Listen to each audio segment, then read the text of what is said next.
বহু বছর আগের কথা, যখনকার পৃথিবীতে মানুষের বেঁচে থাকা আর প্রকৃতির ঋতুচক্র ছিল এক সূত্রে গাঁথা। পাহাড়ের কোল ঘেঁষা ছায়া ঘেরা এক নিভৃত শান্ত গ্রাম ছিল নূরপুর। গ্রামের উত্তর দিকে মাথা উঁচু করে দাঁড়িয়েছিল রহস্যময় ও মেঘে ঢাকা নীল পাহাড়, আর দক্ষিণ দিকে বয়ে চলত এক চপল ঝর্ণা। একসময় সেই ঝর্ণার কলতান আর বুনো পাখিদের কুজনে মুখর থাকত এই জনপদ। নূরপুর ছিল প্রাচুর্যের গ্রাম। মাঠ ভরা সোনালি ধান আর গোয়াল ভরা গবাদি পশু নিয়ে মানুষগুলো সুখে শান্তিতে দিন কাটাত। কিন্তু হঠাৎ করেই যেন নূরপুরের ললাটে এক অদৃশ্য অভিশাপের কালো ছায়া নেমে এলো। টানা ৩ বছর আকাশের মেঘগুলো যেন পাথরের মতো জমে রইল। এক ফোঁটা বৃষ্টির দেখা নেই। তপ্ত সূর্য আকাশ থেকে আগুনের হলকা ঢালছে। গ্রামের কুয়োগুলো শুকিয়ে এখন গভীর অন্ধকার গর্তে পরিণত হয়েছে। মাঠের ফসল রোদে পুড়ে ছাই হয়ে গেছে, আর মাটির বুক ফেটে তৈরি হয়েছে বিশাল বিশাল ফাটল। নূরপুরের সেই সতেজ বাতাস এখন বিষাক্ত লু হাওয়ায় পরিণত হয়েছে। তপ্ত বালুকণার ঝাপটায় প্রতিটি নিঃশ্বাস নিতে কষ্ট হয়। গবাদি পশুগুলো তৃষ্ণায় ধুঁকতে ধুঁকতে ধুলোমাখা মাটিতে লুটিয়ে পড়ছে। গ্রামের সবচেয়ে বড় পুকুরটি, যেটিকে একসময় সাগর মনে হতো, সেটি এখন খাঁ খাঁ মরুভূমি। গ্রামের প্রাচীন মসজিদের বারান্দায় প্রতিদিন আসর নামাজের পর মুরব্বীরা বসতেন। তাদের কপালে চিন্তার গভীর ভাঁজ, হাতে তসবিহ। মুরব্বী হাজি কলিমুল্লাহ দীর্ঘশ্বাস ফেলে বলতেন, হে আল্লাহ, আমাদের কোন গুনাহের শাস্তিতে এই কঠিন পরীক্ষা নিচ্ছ? কেউ বলতেন এটি প্রকৃতির বিচার, কেউ বা বলতেন এটি আমাদের ধৈর্যের পরীক্ষা। কিন্তু তাত্ত্বিক আলোচনার চেয়েও প্রকট ছিল গ্রামের মায়েদের হাহাকার। পানির অভাবে কোলের শিশুদের কান্না থামানোর কোনো উপায় ছিল না। নূরপুরের প্রতিটা ঘরে ঘরে তখন কেবল মৃত্যুর প্রহর গোনা।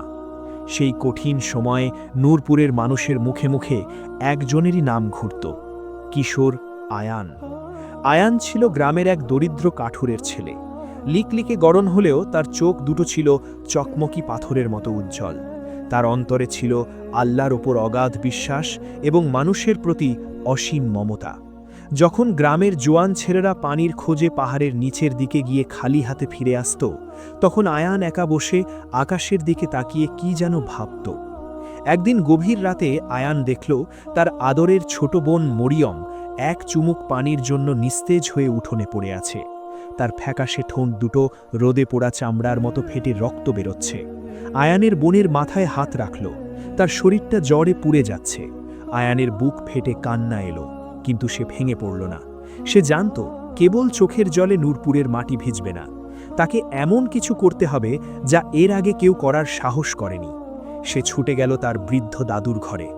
দাদু ছিলেন নূরপুরের সবচেয়ে প্রবীণ মানুষ, যার স্মৃতিতে গ্রামের শত বছরের ইতিহাস জমা ছিল। আয়ান দাদুর পায়ে হাত রেখে বসল। দাদু, এই গ্রামের কি কোনোই নিস্তার নেই? আল্লাহ কি আমাদের এভাবেই ধ্বংস হতে দেবেন? দাদু ঝাপসা চোখে জানালার বাইরে অন্ধকার পাহাড়ের দিকে তাকালেন। তিনি এক অতি প্রাকৃত ও প্রাচীন রহস্যের কথা শোনালেন। দাদা ভাই, আজ থেকে প্রায় ১৫০ বছর আগে আমার দাদারা বলতেন, ওই নীল পাহাড়ের ঠিক চূড়া পেরিয়ে ওপারে এক গোপন উপত্যকা আছে। সেখানে একটি প্রাচীন ঝর্ণা আছে, যার নাম নহরে সাফা। বলা হয় সেই ঝর্ণা কখনো শুকায় না, কারণ তার উৎস নাকি অনেক গভীর। কিন্তু দাদারে, সেই পথ বড় দুর্গম। পথে আছে বিষাক্ত সাপের উপত্যকা, আর আকাশপথের জম এক বিশালকার হিংস্র ঈগল। আজ পর্যন্ত যারাই সেই পানির সন্ধানে গেছে, কেউ ফেরেনি। ওটা এখন এক নিষিদ্ধ পথ। আয়ান দাদুর হাত শক্ত করে জড়িয়ে ধরল। তার কণ্ঠে ছিল ইস্পাত কঠিন দৃঢ়তা। দাদু, মানুষের জীবন তো একদিন শেষ হবেই, কিন্তু কাপুরুষের মতো ঘরে বসে তৃষ্ণায় ধুকে মরার চেয়ে মহৎ কোনো উদ্দেশ্যে জীবন দেওয়া অনেক ভালো। আল্লাহ আমাদের জীবন দিয়েছেন অন্যের উপকারে ব্যয় করার জন্য। আমি যদি আজ না যাই, তবে আমার বোন আর গ্রামের শত শত মানুষ কাল মারা যাবে। আপনি দোয়া করুন, নীল পাহাড়ের ওপারে যদি প্রাণের অস্তিত্ব থাকে, তবে আমি তা নূরপুরে ফিরিয়ে আনবই। আয়ানের বাবা মা প্রথমে তাকে যেতে দিতে রাজি হননি, কিন্তু আয়ানের অটল বিশ্বাস আর গ্রামের ভয়াবহ অবস্থা দেখে তারা অশ্রুসিক্ত চোখে বিদায় দিলেন। মা তার গলায় একটি ছোট্ট দোয়া পড়ে ফু দিয়ে দিলেন। আয়ান তার চামড়ার মশকটি কাঁধে নিল, কোমরে বাঁধল একটি ধারালো ছোট কুঠার এবং হাতে নিল তার বাবার দেওয়া শক্ত লাঠিটি। ভোরের আজানের ধ্বনি যখন দূর পাহাড়ের গায়ে প্রতিধ্বনিত হচ্ছিল, ঠিক তখনই আয়ান নূরপুর গ্রামের সীমানা পার হল। যাওয়ার সময় সে একবার পেছনে ফিরে নিজের গ্রামের মরা গাছ আর তপ্ত ধূসর মাঠগুলোর দিকে তাকালো। তার মনে হলো পুরো গ্রাম তার ফেরার অপেক্ষায় তাকিয়ে আছে। সে মনে মনে বলল, হাসবুনাল্লাহু ওয়া নিমাল ওয়াকিল, অর্থাৎ আমাদের জন্য আল্লাহই যথেষ্ট। সে জানত না সামনে কি অপেক্ষা করছে, কিন্তু তার প্রতিটি পদক্ষেপ ছিল সংকল্পে অবিচল। শুরু হলো আয়ানের সেই অজানা অভিযান।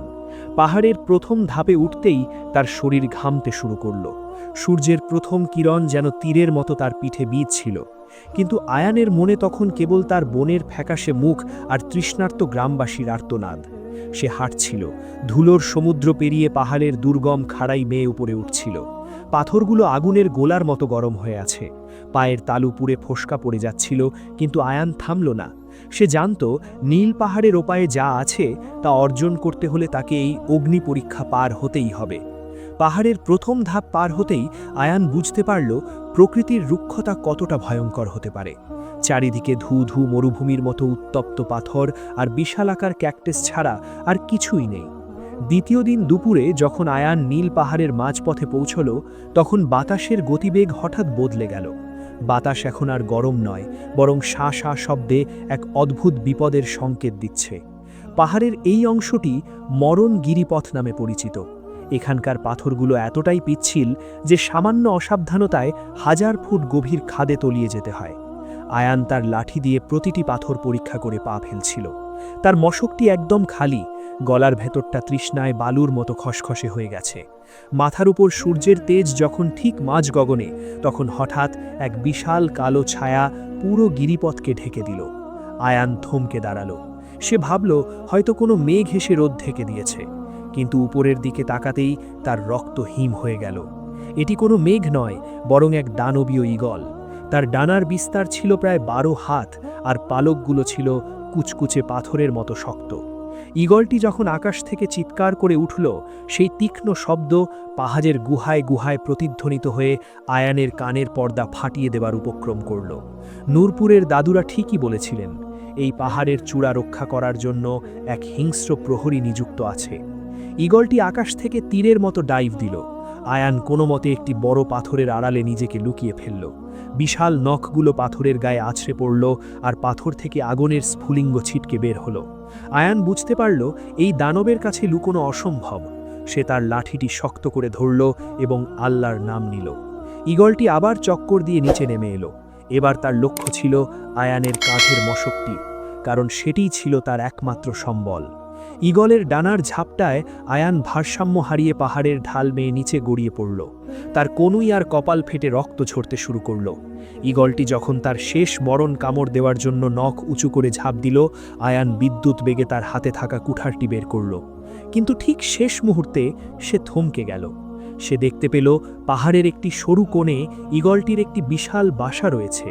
সেখানে 3টি ছোট ছানা তৃষ্ণায় এবং রোদের তাপে মুমূর্ষু অবস্থায় ছটফট করছে। ঈগলটি আসলে রাগে নয়, বরং এক ধরনের মাতৃত্বের হাহাকার থেকে তাকে আক্রমণ করছে। সে ভয় পাচ্ছে এই অবলা প্রাণীটিও হয়তো তার সন্তানদের ক্ষতি করবে। আয়ানের অন্তরে দয়া জেগে উঠল। আয়ান তার লাঠি আর কুঠার মাটিতে ফেলে দিল। সে 2 হাত উঁচু করে ঈগলকে বোঝানোর চেষ্টা করল যে সে শত্রু নয়, কিন্তু ঈগলটি তখন উন্মত্ত। সে আয়ানের পিঠে তার তীক্ষ্ণ ঠোঁট দিয়ে একটি গভীর ক্ষত তৈরি করল। অসহ্য যন্ত্রণায় আয়ান মাটিতে লুটিয়ে পড়ল।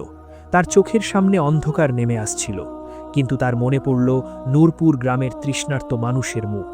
সে নিজের পকেট থেকে সামান্য এক টুকরো শুকনো চামড়া, যা সে চেবানোর জন্য রেখেছিল, এবং তার সাথে থাকা সামান্য ভেষজ নির্যাস বের করে ঈগলের বাসার সামনে রাখল। আয়ান লক্ষ্য করল ঈগলের বাসা কি একটি আলগা পাথরের উপর ঝুলছে। একটু ধাক্কা লাগলেই বাসাটি গভীর খালে পড়ে যাবে। আয়ান নিজের ক্ষতবিক্ষত শরীর নিয়ে হামাগুড়ি দিয়ে এগিয়ে গেল। ঈগলটি তাকে আবারও আক্রমণ করতে আসছিল, কিন্তু আয়ান সাহসের সাথে দাঁড়িয়ে সেই আলগা পাথরের নিচে নিজের লাঠিটি ঢুকিয়ে দিল, যাতে বাসাটি নিরাপদ থাকে। ঠিক সেই মুহূর্তেই এক অলৌকিক ঘটনা ঘটল। ঈগলটি হঠাৎ শান্ত হয়ে গেল। সে আয়ানের চোখে এক ধরনের অদ্ভুত করুণা আর বীরত্ব দেখতে পেল। বিশাল পাখিটি তার আক্রমণাত্মক ভঙ্গি ছেড়ে মাটিতে নেমে এলো। আয়ান ধীরস্থিরভাবে তার সামনে দাঁড়িয়ে তার রক্তাক্ত ডানাটির দিকে হাত বাড়াল। ঈগলটি নড়ল না। আয়ান ধীরস্থিরভাবে তার সামনে দাঁড়িয়ে তার রক্তাক্ত ডানার একটি ক্ষতস্থানে বেঁধে দিল। বন্য এই প্রাণীটি যেন মুহূর্তেই বশ মেনে গেল। একসময়ের শত্রু এখন যেন পাহাড়ের গাইড হয়ে দাঁড়ালো। আয়ান তখন অত্যন্ত ক্লান্ত, শরীর দিয়ে রক্ত ঝরছে, তবুও সে থামল না। সে জানত চূড়ার ওপারেই রয়েছে জীবনের উৎস। ঈগলটি আকাশ থেকে ডানা ঝাপটিয়ে তাকে একটি গোপন সুড়ঙ্গের পথ দেখিয়ে দিল, যা ঘন কুয়াশায় ঢাকা ছিল। এই সুড়ঙ্গ পথটি এর আগে কোনো মানুষ দেখতে পায়নি। আয়ান সেই সুড়ঙ্গ দিয়ে প্রবেশ করল।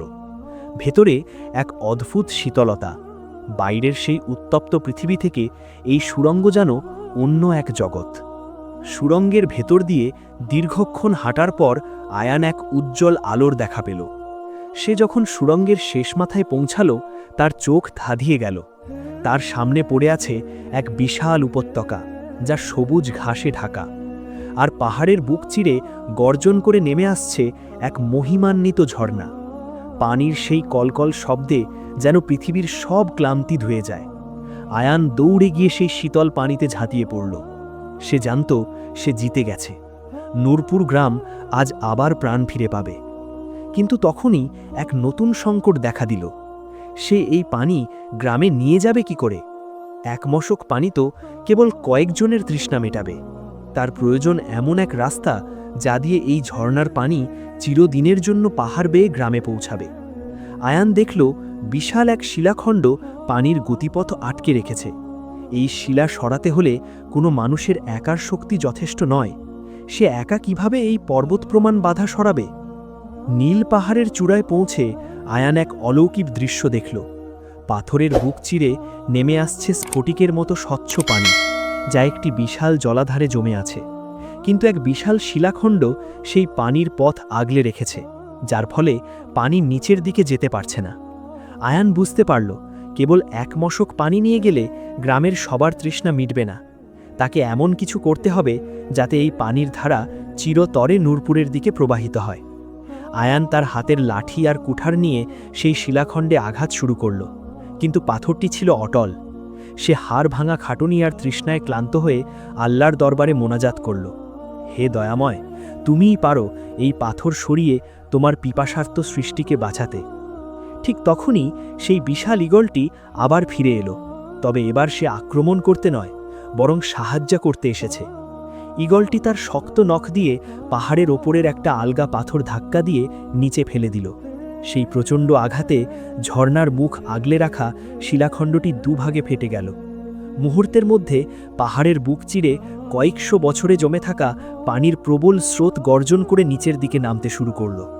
আয়ান দ্রুত তার মশকটি পূর্ণ করল এবং পাহাড় থেকে নামার প্রস্তুতি নিল। পাহাড়ের ঢাল বেয়ে সাপের মতো এঁকে বেঁকে রূপালী পানির ধারা তখন নূরপুরের দিকে ধাবিত হচ্ছে। এদিকে গ্রামে তখন শেষ বিদায়ের সুর। হঠাৎ গ্রামের উত্তর দিক থেকে পানির কলকল ধ্বনি শোনা গেল। মানুষ দেখল সাহসী আয়ান পাহাড় থেকে নেমে আসছে, আর তার পেছনে বয়ে আসছে জীবনের নহর। মুহূর্তেই নূরপুর গ্রাম খুশিতে আত্মহারা হয়ে উঠল। মানুষ আল্লাহর শুকরিয়া আদায় করতে করতে পানিতে নেমে পড়ল। আয়ান তার ছোট বোন মরিয়মকে প্রথম পানি পান করাল। আয়ানের এই অসীম সাহস, আল্লাহর ওপর তাওয়াক্কুল আর ঈগলের প্রতি দয়া গ্রামটিকে চিরতরের জন্য খরার হাত থেকে বাঁচিয়ে দিল।